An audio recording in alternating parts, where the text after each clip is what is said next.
Hello, my name's Andrew from Andrew's Maths Tutoring, and welcome to this video on prime numbers and prime factors, including highest common factor and lowest common multiple. First of all, the definition of a prime number is a whole number that can only be divided by itself and the number 1.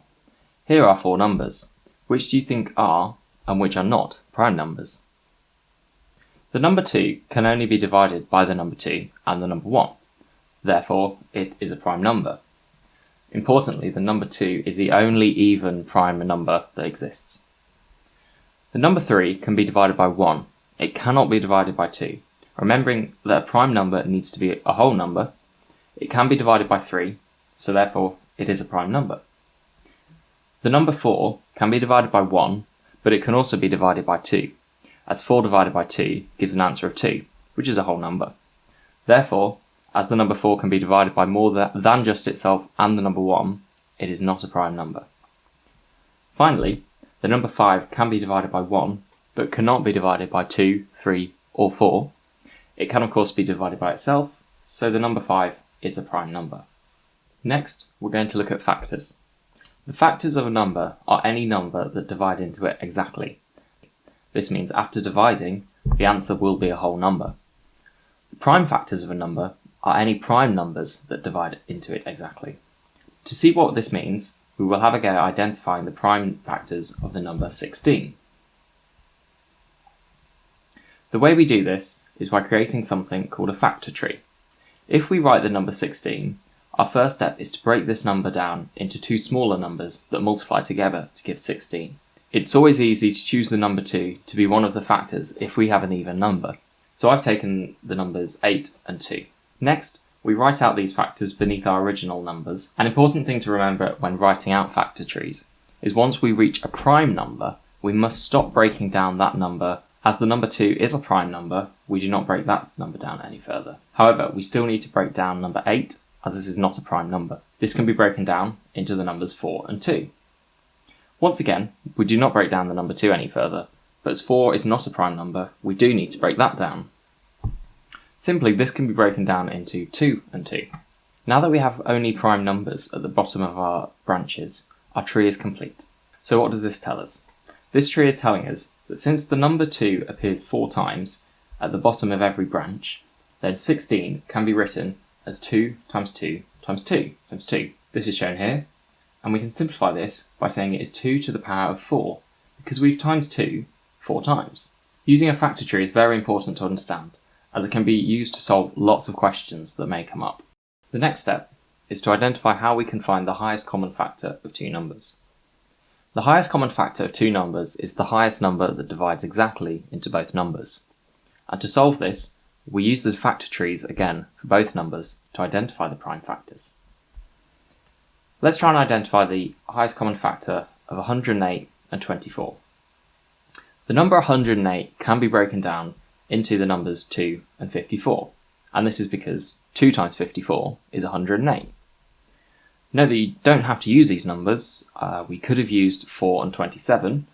I just think that it's easiest to use the smallest number you can, as dividing by 2 is a lot easier.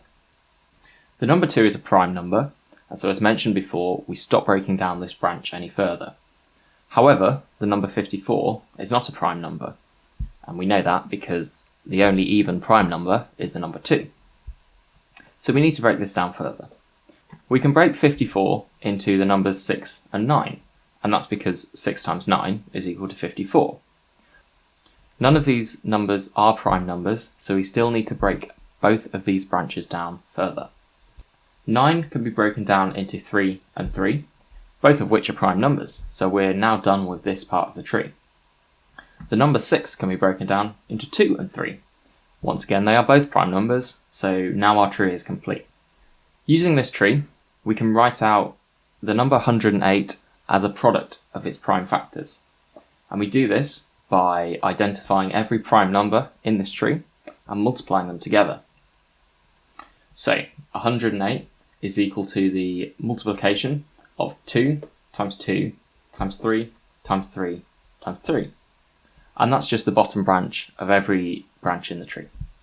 We now need to do a factor tree for the number 24. If you'd like to give this a go and identify the prime factors, Pause the video here. I've done a factor tree here, but remember that there is more than one way you can do it. As long as you get the same prime factors at the end, it's okay. So we start off with the number 24. I've chosen to break this down into the numbers 2 and 12. And that's useful because it's a really simple division to do, and we also end up with one number being a prime number. So we need to break 12 down further, and I'm going to break this down into 6 and 2. So we have another prime number. However, we still need to break 6 down further, but we can break this down into 3 and 2, because 3 times 2 is 6. Similarly, we can write out the number 24 as a product of its prime factors, and we take the product of every prime number in the factor tree. So that would be 2 times 2 times 2 times 3. Our next step is to identify the prime factors that the two numbers have in common. To do this, I'm going to identify them by going through the prime factors in the number 108 and circling which prime numbers appear in both the number 108 and 24. We first look at the number 2, which is the first prime factor of 108. We see that that also appears in the number 24, so we can circle both of those. The next prime factor in 108 is another 2, and that also appears again in 24, so we can circle that. The next prime factor in 108 is the number 3, and this appears once in 24, so we can also circle that. Next in 108 is another prime factor of 3. However, there are no more 3's in 24, so we cannot circle any more 3's. So the way that we find our highest common factor now is to multiply the circled numbers from a single row. So for this example, we have 2 times 2 times 3. As 2 times 2 is 4, and 4 times 3 is 12, our highest common factor is 12. The final thing that we need to be able to do is find something called the lowest common multiple. This is the lowest number that is a multiple of both numbers. Remember that a multiple is just a number that is in the times table of that first number. So if we wanted to know all the multiples of 2, there would be 2, 4, 6, 8, 10, and so on. To find the lowest common multiple, we can use our prime factor trees again. So let's have a go at finding the lowest common multiple of 108 and 24.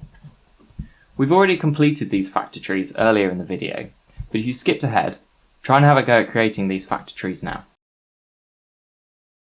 These are our factor trees for the number 108 and 24. If we multiply the very bottom of every single branch together, we end up with our original value. So for the number 24, at the bottom of the first branch, we have the number 3. At the bottom of the next branch, we have the number 2. The next branch, we have the 2 again. And for the next branch, we have the 2 again. And that's how we can represent the number 24, as the product, which means we multiply all these numbers together, of the green highlighted circles. 24 is equal to 3 times 2 times 2 times 2. The same can be done for the number 108. We take a look at the bottom of each branch and multiply it together. So we have a 2, we have a 3, we have another 3, and another 3, and then a final 2. Don't forget that the bottom of each branch may be at the top of your factor tree. It's not just what is at the bottom. So that's how we get the expressions that are currently on the screen of 108 is equal to 2 times 2 times 3 times 3 times 3. To find the lowest common multiple, we now need to do 2 steps. The first step is in the same way that we found the highest common factor, we identify the shared prime factors in both trees.